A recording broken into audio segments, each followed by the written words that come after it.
광주 5.18을 말한다.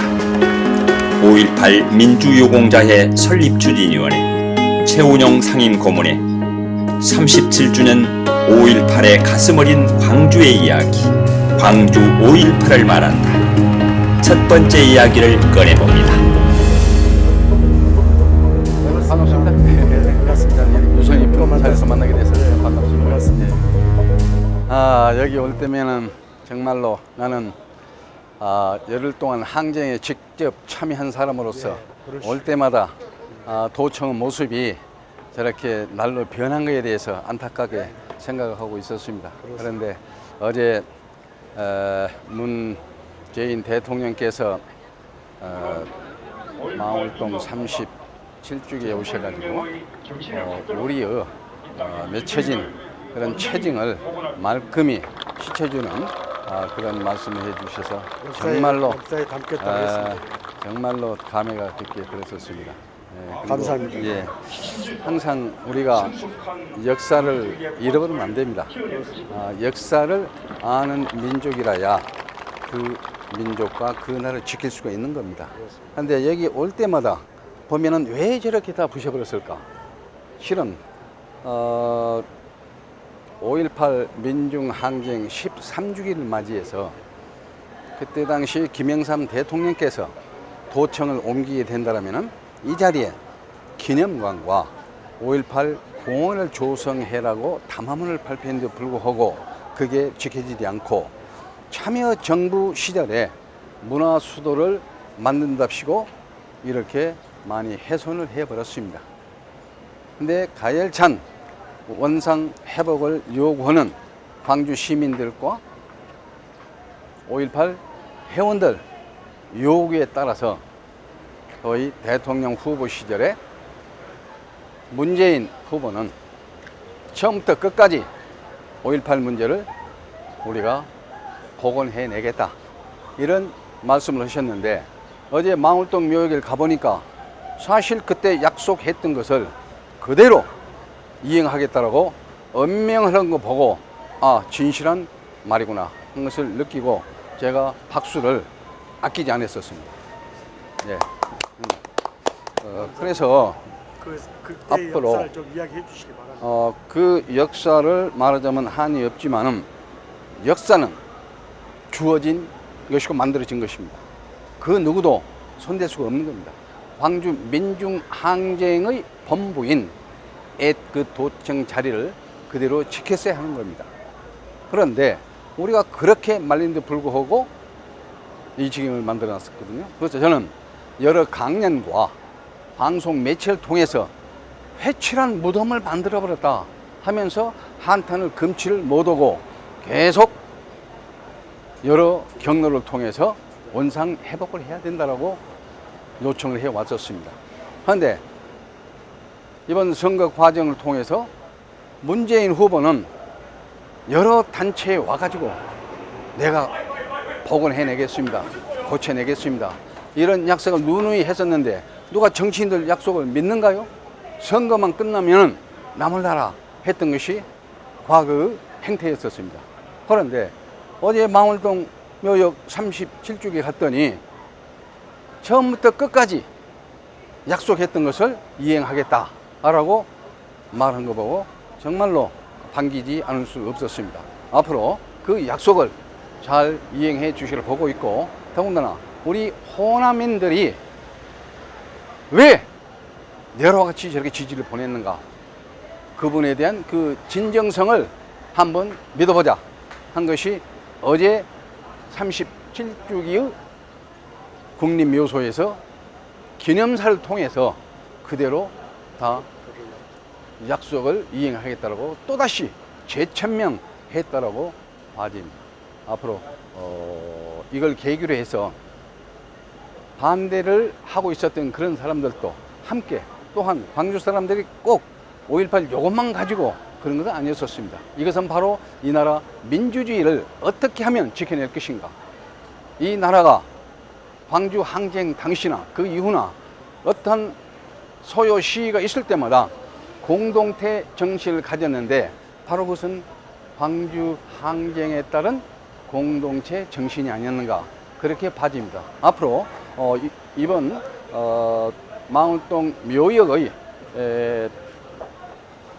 기념사에 따른 그 정신을 온 국민들이 함께 한다라면은 이 나라는 더욱 민주주의가 발전되리라고 봐집니다. 그리고 또 한 가지 덧붙일 것은 그때 당시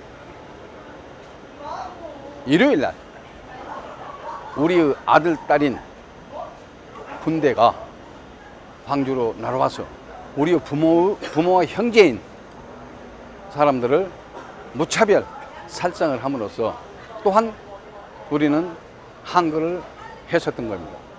그 뒤에 진실을 쭉 감춰왔습니다. 수천 명이 죽었는데 불구하고 191명만 죽었다고 당국서는 계속 감춰왔던 겁니다. 제가 언젠가 방송 매체나 여러 강연을 통해서 이미 밝힌 바도 있습니다. 당국은 계속 191명 죽였다고 하나 그때 당시 80년 또 81년 광주시 통계만 보더라도 죽은 숫자가 2627명이 죽었다고 통계도 나와 있습니다. 이것을 부정을 하고 있습니다. 그랬는가 하면 87년도에 경기도 광주 용미리에 소위 시립묘지 언저리에서 광주 사건 시신으로 추정되는 무더기 시신이 521개가 나왔던 겁니다. 그래서 그때 당시 평민당에서도 조사단이 가서 조사했었고 또한 광주의 유족과 부상자들이 올라가서 그래서 살폈었습니다. 그런데 3구, 5구, 7구 이렇게 무더기로 쌓여 있는 겁니다. 우리 민족의 한국의 장래 문화상 절대 한 명 이상 한꺼번에 묻는 일이 없습니다. 행여 환자일지라도 그렇게 시신을 처리하지는 않아요. 근데 그것도 감춰져 있고 그랬는가 하면은 얼마 전에는 청주 지구에서 축구 공원 조성 공사를 하는데 거기에서 429개가 또 나왔습니다. 이것도 신문 감춰져 있습니다. 그때 당시 항전에 희생당했던 광주 시민들이 전국 도처에 그 버려져 있는데 불구하고 지금까지도 밝히 생각을 안고 있습니다. 또한 85년대에 그때 당시 우리나라 주한 미 대사를 지냈던 그라이트란 분이 퇴임 이후에 워싱턴에서 일본의 아사히 신문 이하무라 기자하고 대담을 하면서 그때 당시는 그 사태라고 그랬습니다. 재임 중에 광주에서 몇 명이나 죽었다고 보십니까? 하니까 내가 알기로 500 내지 1000명은 죽었다고 보고 있습니다. 미국 대사가 감히 그런 증언을 했거든요. 그러니까 합쳐보자면은 3000여 명이 죽었다고 볼 수밖에 없는 겁니다. 그런데 또한 여기서 과거에 동구 문화원장을 지냈던 이연채 그 원장님을 제가 가끔 만납니다. 근데 오늘 우연히 지나서 만났는데 광주 문화에 대해서 광주 항쟁에 대해서 나하고 둘이 이 얘기할 때면은 내가 이 한국에 대해서 항상 수긍을 해요. 그러나 나는 정확히 알지 못하기 때문에 말은 못하고 있으나 우리 최 선생님이 만나면은 새로운 소식을 내가 항상 듣고 그런다. 그런데 오늘 또 마치 여기서 만나게 됐습니다. 정말 반가워요. 조심하세요. 이번에 역사적인 증언을 해주셨습니다. 이번에 문재인 대통령께서 처음부터 끝까지 발포자까지도 밝혀내겠다라고 했습니다. 얼마 전에 헬리콥터에서 발사했던 전일 빌딩 내의 총자국, 그 기총 자국에 대해서 머지않아 그 조사가 진행되다고 봅니다. 그리고 가장 중요한 것은 이 원상 회복입니다. 그리고 기문화 전당을 만들었기 때문에 그건 그대로 활용하면서 이원화 해가지고 이 자리에는 원형 그대로 복원이 돼야야 소위 세계사적인 역사 현장으로서 관광지가 되려고 또 보고 있습니다. 그때 당시 여기에 투입됐던 군 장비, 최신의 그 장비 이것을 군으로부터 양해を받아다가 여기에 배치를 해야 될 겁니다. 그때 당시 헬리콥터, 탱크, 장갑차, GMC, 집차, 소총, 군복 이런 것들을 전부 양이업받아 가지고 요소에 배치를 한다면은 그때 당시 상황을 재현을 시킬 수 있는 좋은 공간이 되지 않겠는가, 그렇게도 봐집니다. 앞으로 이 역사 복원을 한 데 있어서 그 점까지도 덧붙여서 앞으로 해 주셔야 합니다. 지금 문 대통령이 어제 약속을 했기 때문에 잘 하려고 봅니다. 잘 했을 적에 진정한 민주주의는 이 나라에서 꽃피라고 봅니다. 감사합니다. 감사합니다.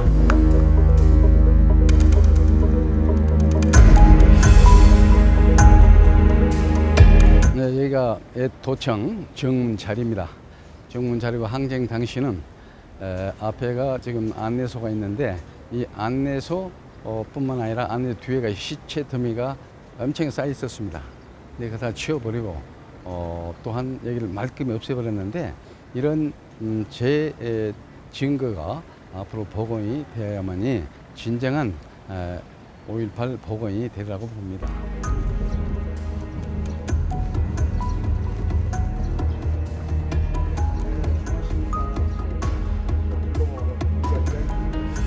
그대로 있는 거예요.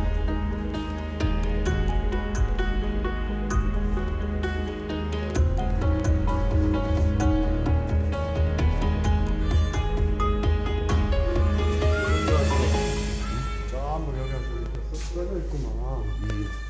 광주라는 지명. 고려 태조 10세기 924년 내 해양현에서 강주로 바뀝니다. 임는 때 임진왜란 때 이제 역사에 지충이 이렇게 쭉 쌓였던 내용들. 지금 동학 농민혁명에 대해서 지금 최근에 영화 촬영을 곧 시작을 합니다. 전남공원 집광소, 이게 아주 중요한 부분. 집광소에서 하는데 지금 이번에 그런 내용들이 이루어집니다.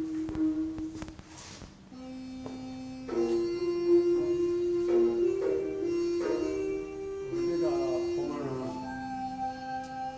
밀고자가 있어요. 밀고자가. 지금 이번에 밀고자가 친구예요, 친구. 최근에 김경천이라고 한 사람이 밀고를 했는데 저 전라북도 쌍치 거기에서 전봉준 장군이 잡혔어. 최근에요 김계남님 집터가 발견돼서 이 복원하기로 좀 하고 있습니다. 이렇게 중요한 게 전봉준, 김계남, 손아중 이렇게 지도자들이죠. 광주 학생 항일운동 1929년 그렇습니다. 11월 3일 사건인데 이 사건은 너도와 같이 전국적으로 번져가지고 항일 운동이 일어났었는데 실은 1919년 3.1 독립운동 그 이후에 이런 사건이 막 벌어지는 거예요. 그렇습니다. 그때 이제 10년 동안에 하도 핍박을 당하니까 잠잠해졌는데 그때 이제 학생들이 들고 일어난 겁니다. 그래서 이 민족은 항상 어느 한계에 다다르면은 들고 일어나요. 그게 이 호남의 역사라. 임난 때도 그랬고 동학 때도 그랬고 그 이후에 학생 사건도 그랬고 4.19도 실은 3.15 부정선거 때문에 여기서부터 일어났거든. 그렇습니다. 광주에서 먼저 마산보다 3시간 먼저 그렇지. 그리고 이제 결국은 또 광주 민중 항쟁이 이어져 가지고 이번에 37년 만에 이제 자리매김을 시키려는 이제 대통령이 나왔어. 지금. 이게 그래서 역사야. 지금 여기에 가서 부정선거 마산 11월 3일 의견은 기폭제화되었다는데 얘가 지금 강주에 내용이 빠져 있어요. 이제 여기 이게 들어가 있어야 돼요. 그래서 이래서 고증을 해야 되는데 안 안 하고 바로 한 바로 거야. 해버리니까. 또 다시 지금 고쳐야 돼. 예. 돈 들여가지고. 3.15 당시 선거 앞두고 3월 9일 날 여수에서 민주당 재정부장이 자유당 청년들에 의해서 맞아 죽습니다.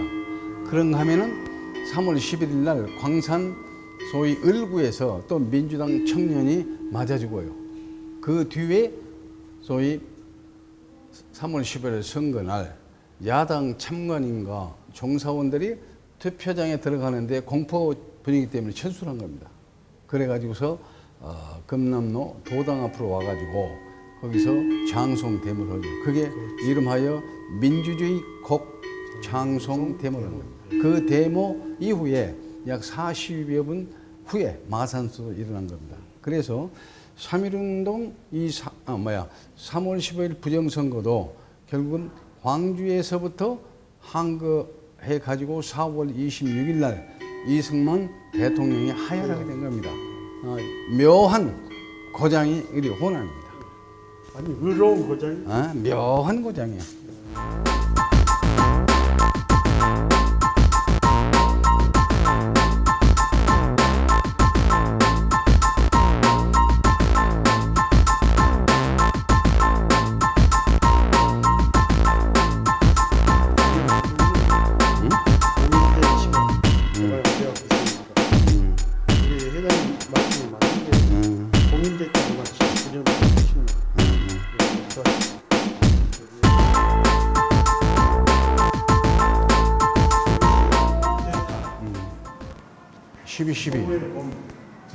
K 공작계에서 그다음에 충정 이게 이제 전두환 나타나는 시기입니다. 2월 18일 광주에 지금 여기에 껴있는 사람들이 많이 있을 거예요. 그러게. 대학 교수도 행진한 거예요. 그렇습니다. 5월 16일 햇불. 그때 대학 교수들, 전대 학생들하고. 저기에서 이제 박관현이가 표효를 이제 16일 날. 그 뒤로 박관현이는 예비 검속에 들어 숨어버렸어. 그래가지고 나하고 같이 25인 수배자 중에 한 사람으로서 도망 다니다가 나보다 3일 먼저 접해가지고 광주 교도소에서 나하고 함께 하다가 죽었지.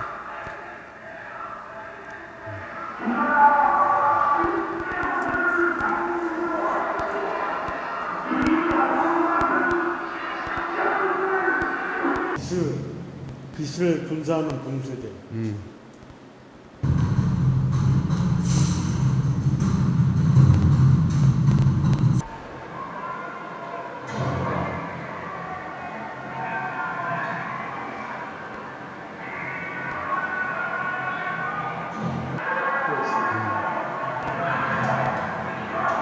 이게 16일 날 오후거든.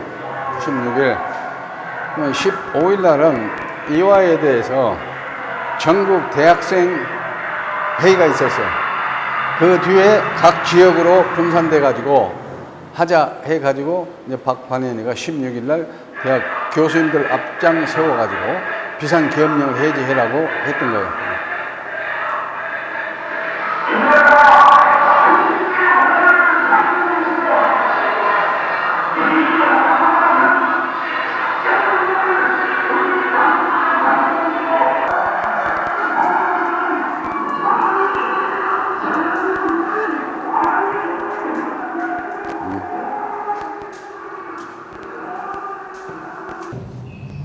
그 현재를 그 장소성, 시간 그래서 그대로 재현을 많이 지금 여기다 해놨어.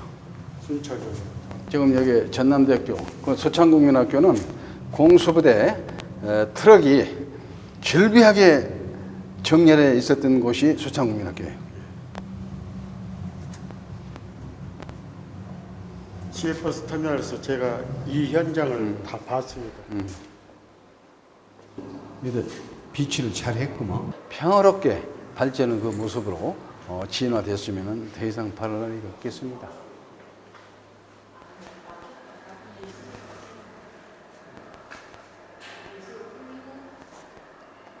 그리고 그때 당시에는 한 어느 지역에서 특정 지역에서 이렇게 한 게 아니고 모든 곳에서 마스크를 만들고 또 밥을 해 나르고 또 각 약국에 가가지고 약 붕대를 얻어다가 또 병원에 날르고 한 일이 광주 전역에서 일어났었습니다. 이런 몇몇 곳에서만 한 게 아닙니다. 그래서 과히 광주시 전역 광주 시민이 모두 참여했다고 봐야죠. 오늘날 구속자나 유족이나 부상자 몇몇 사람들이 광주를 주던 것은 아닙니다. 어쩌다가 그렇게 갇혔을 뿐이고 모든 시민이 다 걸기했던 겁니다.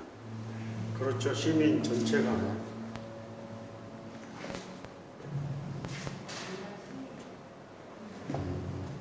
그리고 어느 지역 한 군데 자꾸 이렇게 포커스를 맞추면 안 되거든요. 어느 특정인이 어떤 특정 단체가 한 것은 아닙니다. 그때 당시에 모두 걸기했던 겁니다. 모두. 그래서 광주 시민 전체가 소위 유공자죠. 전체가. 그래서 유공자들도 소위 인정받고 있는 사람들도 좀 겸손한 모습으로 시민들한테 다가가야 서로 공감을 얻을 수가 있다고 봐요. 그때 당시 25일 날, 26일 날 군이 도청을 접수하겠다고 계속 신호가 옵니다.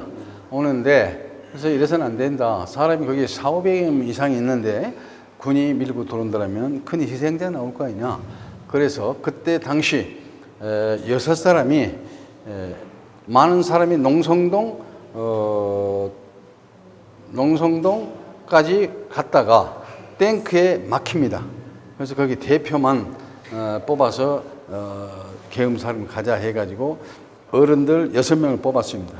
그 중에서 홍남순 변호사, 그리고 김성용 신부, 이기용 변호사, 이성학 장로님, 김천배 선생님, 그리고 이영생, 소위 전에 YMCA 총무를 했던 분인데 그 6사람이 CAC 사령부에 들어가가지고 결국은 퇴짜를 맞고 나옵니다. 26일 날 자정까지 비워주지 않으면은 우리가 접수하겠다. 그런 통보를 받고 신호를 나옵니다. 그래서 그때 당시 시민들이 도청 안에 4,500명 이상 있었습니다. 그래서 보호하기 위해서 김성용 신부는 김수환 추기경을 만나러 오토바이를 타고 떠났고, 또한 홍남순 변호사는 윤보선 전 대통령을 만나가지고 전두환 그 보안사령관에게 차제를 해달라는 부탁을 하기 위해서 저하고 함께 떠나자고 했었습니다. 그런데 저는 그걸 거부했었어요. 왜냐? 사람이 저렇게 많이 들어있는데 어떻게 군이 밀고 들어온답니까? 어제도 그랬고 오늘도 그랬고 항상 소위 압박을 가하면서 도시를 비워달라고 했었지 않느냐 해서 저는 가지를 안 했었고, 홍남순 변호사만 떠났습니다. 근데 홍남순 변호사는 가다가 도중에 체포돼가지고 구속이 되고 말았죠. 또 김성용 신부도 마찬가지고 김수환 추기경 만나러 가긴 갔으나 결국은 시간을 놓치고 만 그런 일도 있었습니다. 그냥 놔뒀어요. 여기는 27일 마지막 27일 새벽입니다. 새벽이. 제가 새벽 5시에 도청 앞으로 갔어요. 거기 어디냐면 왕자관 옆입니다. 근데 이미 점령해버리고 없더라고요. 일체 시민들 안 보이고 군용 트럭만 왔다 갔다 하고 전일 빌딩 앞에 지프차가 하나 서 있고 전일 빌딩 샤타는 팍 찌그러져 가지고 연기가 나고 있더라고요. 그때가 새벽 5시 한 15분쯤 될 겁니다. 그런 모습을 제가 봤었습니다. 기억을 하고 계십니다. 예. 저기는 영문이 학생기.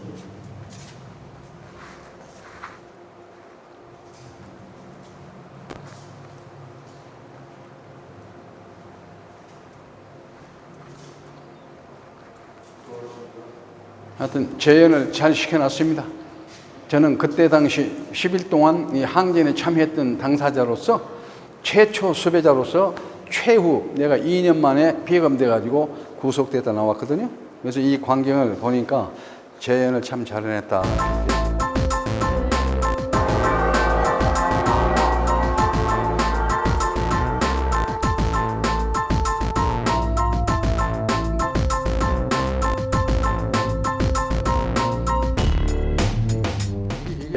광주 청문에서 나온 건데 그때 당시 80년 5월 21일 날 낮 1시경에 도청 앞에서 발포 소리가 나왔었습니다. 저희가 그때 진내가 앞에가 있었는데 그때 당시 금남로로 막 쏴대고 또 분수대를 지나는 소위 시민군의 장갑차가 한 대가 지나가고 있는데 그 위에는 청년이 태극기를 들고 갔었습니다. 한데 집단 발포함으로써 완전히 총을 맞아가지고 바로 팍 쓰러지더라고요. 그러면서 소위 전일 빌딩 앞이나 아니면 관광호텔 앞, 저기 카드록센터 앞 그 길까지 사람이 질비하게 쓰러졌습니다. 그날이 바로 21일 오후 1시경 집단 발포를 했다는 것이고 그 이후에 또 그 전에 19일 날은 소위 계림동에서 소위 고등학생이 총에 맞고 또 쓰러지고 했었거든요. 근데 21일만 총을 쏜 게 아니고 그 전에도 발포를 했던 그 사실 이런 것도 앞으로 규명이 돼야 될 것입니다. 7공수, 11공수가 있네요. 제일 중요한 게 지금 여기요 7공수하고 11공수가 그때 투입했던 군인들이에요. 그러니까 여기의 지도자들이 그 내용을 다 알고 있을 거예요.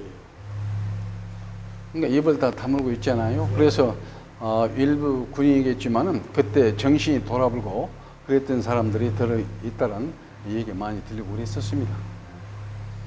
이런 문제가 서로 알려져 가지고 모든 걸 털어놔야 됩니다. 털어놓음으로써 화해가 필요한 것이지 해결이 안 되고 있는데 무슨 화해가 되겠는가요? 앞으로 이런 문제가 이번 문 대통령을 우리가 잘 이런 문제를 해결될 수 있게끔 모든 증거와 조언을 아끼지 말아야 될 겁니다.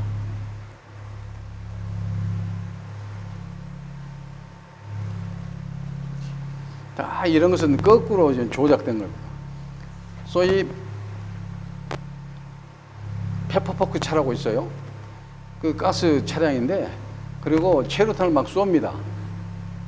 먼저 군인들하고 경찰 쪽에서 이러한 작전을 했기 때문에 거기에 도망가면서 시민 청년 학생들은 도망가면서 한 걸 했던 것이지 먼저 시민 학생들이 우리 형제들을 공격은 사실 없습니다. 이게 전부 조작된 사건들입니다. 그리고 더군다나 여기서 어느 나라치고 저녁에 불만 꺼져도 약탈이 나는데 열흘 동안에 그렇게 전혀 없었습니다. 서로 하나의 공동체의 시민으로서 서로 음식도 나눠 먹고 쌀 가게에서는 쌀을 한두 대박 이상 팔질 않습니다. 왜냐? 외곽이 고립되어 있었기 때문에 소위 모든 식량이 공급 안 됐다는 것을 너무나 잘 알고 소위 상인들까지도 그렇게 협조를 해가지고 조금씩만 사가라고 하는 그런 아름다운 모습도 있었고 또한 시장 근처에 가면 아주머니들이 밖에서 솥단지를 걸어놓고 밥을 해서 시민분들에게 막 주는 겁니다. 이러한 아름다운 모습이라는 것은 세계사적인 차원에서 찾아봐도 없습니다. 이런 것은 우리가 본받아야 할 인류의 아주 아름다운 모습이라고 봐야 돼요.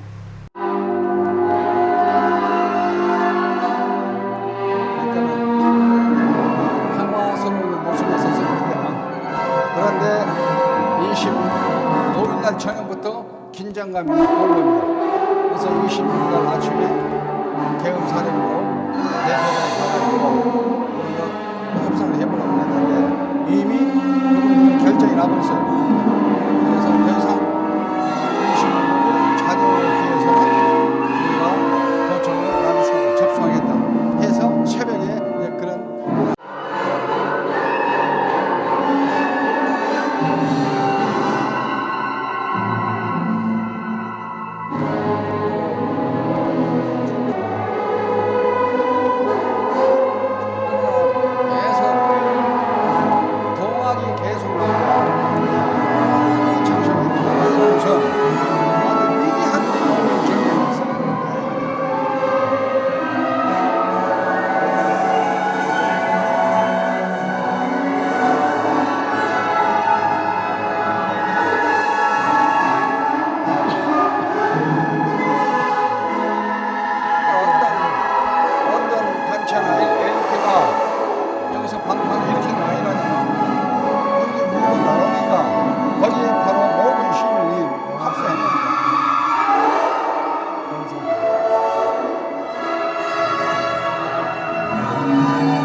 하나만 정리하면은 그런 대로 요 부분이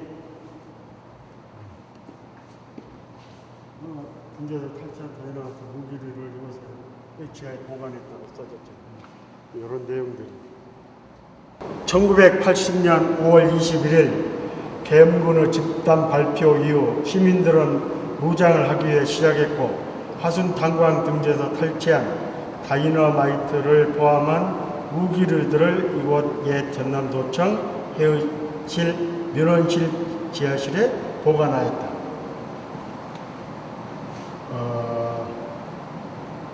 비하 영광 나주 영산포 무한영암 화순 장성 등지 무기고 하약고에서 탈취해낸 카빈 M1 소총 수류탄 다이너마이트 등이 반입되어 드디어 젊은이들이 무장을 시작을 했다. M1 카빈 등은 지하실 금을 바로 앞바닥에 쌓아두고 포기하기 싫다는 체류탄 그리고 TNT는 지하실 한쪽에 분리하여 니어카로 2~3대 정도로 쌓아두었었다.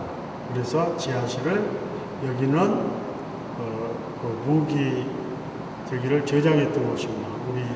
우리 5.18 시민 군대가 그때 사용하고 있었던 것을 네. 모두 수거를 했습니다. 네, 수거해가지고 여기다가 정해놓고 했었죠. 그러고 나서 이것을 일부를 빼다가 걸스카우트 본부 차례가 콘서트 그걸로 또 옮겨놨습니다. 이것을 일부를 왜 옮겼냐? 일단은 여기에서 다이너마이트가 많이 있다고 그러니까 모두 무서운 겁니다.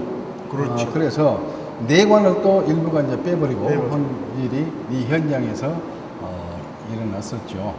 그러니까 그때 당시 시민군들도 총을 무작정 사용한 게 아니라 통지를 받았습니다. 그렇습니다. 그 어린 학생들 가지고 다니는 것은 다 회수를 다 해버리고 했었고 우리가 우리 형제들을 맞서서 싸우기 위해서 한 것이 아니고 또 이것은 구식총으로서 별 쓸모도 없는 것이었습니다.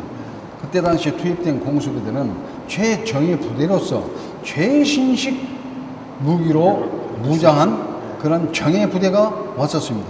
거기에 비해서 이게 M1이나 칼비라는 것은 하는 막대기, 꼬챙이에 불과했던 것이죠. 그러니까 왜 무기고를 털어왔으며 왜 무기고를 버리고 경찰들이나 이쪽에서는 방치해버렸는가?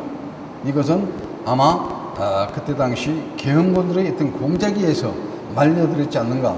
또 그 점도 일단 우리가 의심도 생각을 해봐야 부분인데 다 깎아냈어요. 벽을, 총자국을. 이렇게 일부러 깎아낸 걸 보면은 역사 현장을 그 훼손해버렸다 한 증거가 이 화장실 사건만 보고. 그래서 정책적인 차원에서 이런 역사적인 가오를 범한 걸 보고 있는데 다행히도 문 대통령이 어제 기념사에서 모든 것을 재현을 시키겠다 했으니까 일단 믿고 하여튼 기다려 볼랍니다. 읍성 자리를 일제가 도청 조성을 1932년도에 조성한 겁니다. 그때 만들어진 건물이기 때문에 굉장히 견고해요. 그것도 어디까지나 이제 광주 항쟁이 일하지 않았던 시더라도 이것은 역사적인 건물로 보존을 해야 할 가치가 있기 때문에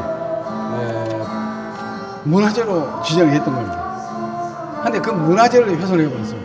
이것은 문화재법 위반도 된다.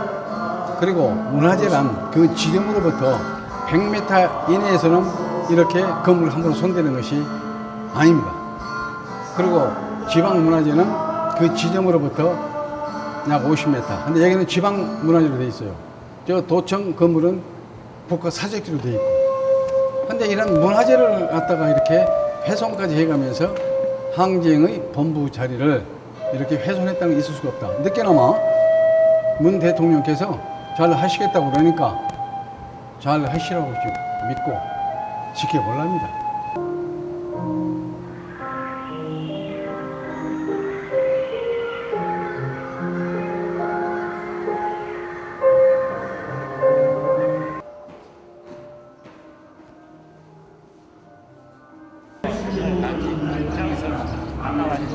저 아는 신방에 갔을 때 이렇게 아직 안 나왔으나